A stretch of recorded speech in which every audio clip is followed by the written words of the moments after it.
How's it going, everybody? It is Ethan, or Unknown Coder. Welcome back to Index 2 of the Devlog. My question for you today is, have you ever wondered what it takes to take this piece of HTML and tokenize it so you can turn it into a Java object that we can take and mold and pull data out of without having to run a headless browser with tools like Selenium and other things of that sort? Well, in today's devlog, we're going to pedal back a little bit and fix some of the issues that we brought onto ourselves last episode. And we're even actually going to bounce back and get that doc type tokenized, as well as adding a few more state methods. That way we can get the entire simple HTML document all the way tokenized and ready for a parser in the next episode. As always, I'm Ethan, otherwise known as Unknown Coder, and I enjoy playing video games or working on side projects just like this one while I'm not training others to be professional software engineers in my day job. So as always, let's go ahead and hop onto the computer and get straight into the video. The first thing I did was essentially scrap the entire Tokenizer class. I recreated the pre-process method to return a character list instead of a byte list. Even though this technically does not follow the parsing algorithm set out by HTML, it does help me out by removing the need to cast our byte objects to character objects and vice versa down the road. I also went back through and thought about what it meant when we consumed the next value. Originally, our current input character was pointing at the previous, and the next input character was the next character in the stream. I went ahead and change this so that we only have a current input character variable, which gets set when the algorithm calls for the next input character to be consumed. I also added more logic to the consume function. That way we could check for whenever the algorithm says to reconsume the character. When it says to reconsume, it essentially means to not grab the next character. So we have a variable that we set to true when we decide that we need to reconsume, and then we check that value inside of our consume function to decide whether or not to change the output character or the current input character. Finally, the other miscellaneous method we wrote to help our tokenizer was the emit method. The algorithm regularly says to emit a token. To model this behavior, I just created a method that's called emit, which does not return anything, but it does have access to a shared list of emitted tokens. After each call successfully returns from the switch state method, our tokenizer essentially checks to see if there are any tokens that were emitted. For now, all we're doing is just printing out the tokens that were emitted, but I'm pretty sure later on down the road, we're going to share this list with another class or a method, which is going to take that token and turn them into pieces of our DOM. And this is going to be whether they're elements or any other part of the element. Now that we have all the smaller methods that we need to help our tokenization process, we can move on to the larger switch state method, which we started in the last episode, but decided to start the development of because the code is getting too complicated than it needed to be. Since I thought the code was too complicated, I literally scrapped all of it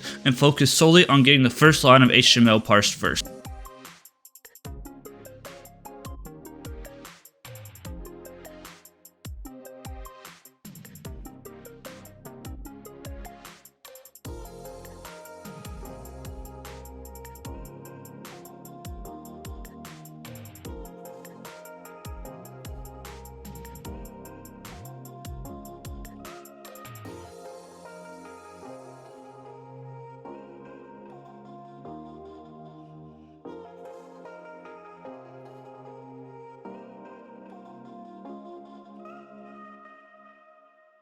Are you enjoying the content? Maybe learned something new? Please make sure to hit that like button below if you are in fact joined, or if you're not, go ahead and leave a dislike. Also, if you have some feedback, good or bad, I would love to hear it in the comment section below. All user interaction helps me out a ton with the YouTube algorithm. So while you're at it, also make sure you hit the subscribe button below. It's free. And if you hit the bell icon, you can also give you alerts when I post new content like this. So let's get back into the video. I started refactoring by literally clearing out the entire tokenize method in the switch state method. For the tokenize method, I set simply loop while there's still characters in the character stream, aka with the iterator, we just check to see if the iterator still has more values left in it. I also moved the consuming of characters to the switch state method because the algorithm states to consume a new character during each one of these states. Now I moved on to the meat of this class. It physically hurt me to delete all the code that we wrote previously, but it was well worth it in the end. The first thing I did was to get rid of the switch statement. Many developers and proponents of object-oriented programming believe that switch statements and else blocks are generally bad because they take extra processing power to handle the branching logic. With this in mind, I changed the switch block to be only if statements, which just checks to see which state the tokenizer is actually in. I started out in the data state since this is where the algorithm says we should start in, and then from there I walked through each step that the tokenizer would go through as it parsed out the first line of HTML. This is also where we actually figured out our temporary fix for the emitting of a token, but there is still some things that I'm not completely figured out with the algorithm yet, including what it means to actually return a state to a specific state and what it means to have an adjusted current node, but I plan to just continue developing until we actually have to use one of these terms. Other than these small questions, the process of going through each of these states was much quicker this time around, and we were actually successful in emitting a doc type token correctly. And at this point, we weren't quite ready to put together a DOM yet, and we pushed forward trying to parse in some more basic HTML elements, particularly the first element, HTML.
I think theoretically now we should be able to parse in our entire doc type for a simple HTML page.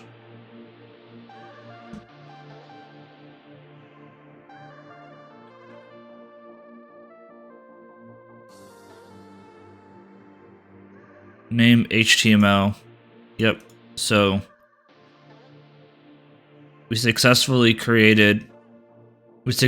got through a regular doc type. Before moving on, I just want to let everyone know that as soon as I get moved and situated, I will be actually live streaming on Twitch at least every single Saturday morning on this project, and possibly even playing games during the week. So be sure to head over to my Twitch and follow me at twitch.tv/unknowncoderyt. Also, to keep updated with where my videos are and streams are, follow me on Twitter at twitter.com/unknowncoder. I was determined now that we had the first line parsed in to get the first element parsed in as well. Before doing that, I decided that our list of emitted tokens should probably be a queue rather than a list, and I really wanted to inject the queue as a dependency because I wanted the queue to be shared later on between multiple classes, but for the life of me, I could not get Spring to cooperate the way that I wanted to, so I just ended up creating the queue inside the tokenizer, and I'll plan to move this later on to the parser, whatever class needs it. After I stopped messing around with the queue, I realized that I was duplicating a ton of code inside of the if statements of the switch state block. Because of this, I went on a bit of a tangent / refactoring spree, abstracting some of these if statements into their own methods. I did this for the if statement that checks for tabs, spaces, and new lines, null characters, solidus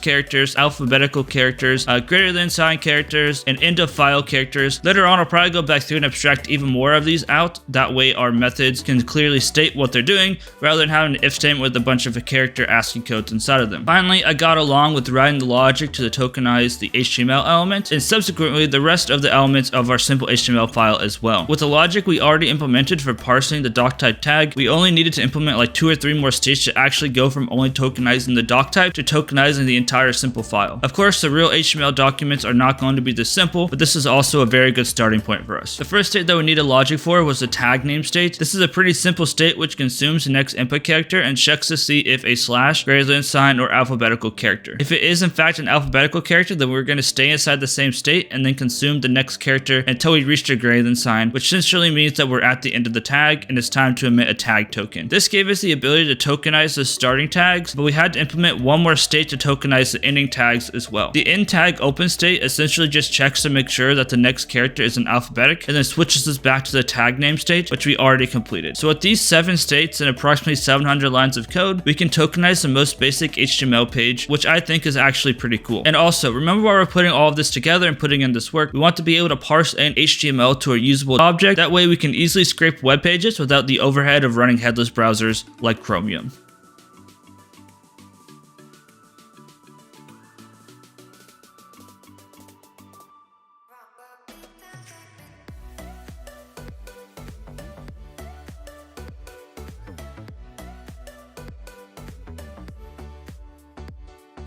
I hope you enjoyed my breakthrough this episode, and I'm excited to get even farther in the next episode. In the next devlog, we're actually going to take these tokens and use them in a parsing algorithm to turn them into actual elements that can be modeled by Java objects and create a whole document as well. So of course, if you enjoyed the video, please go ahead and hit that like button below. Also, if you're new, make sure you go ahead and subscribe for more videos like this every single week. So as always, I'm Ethan, otherwise known as Unknown Coder. I want to thank you all for watching. Have a great day, everybody. Peace out.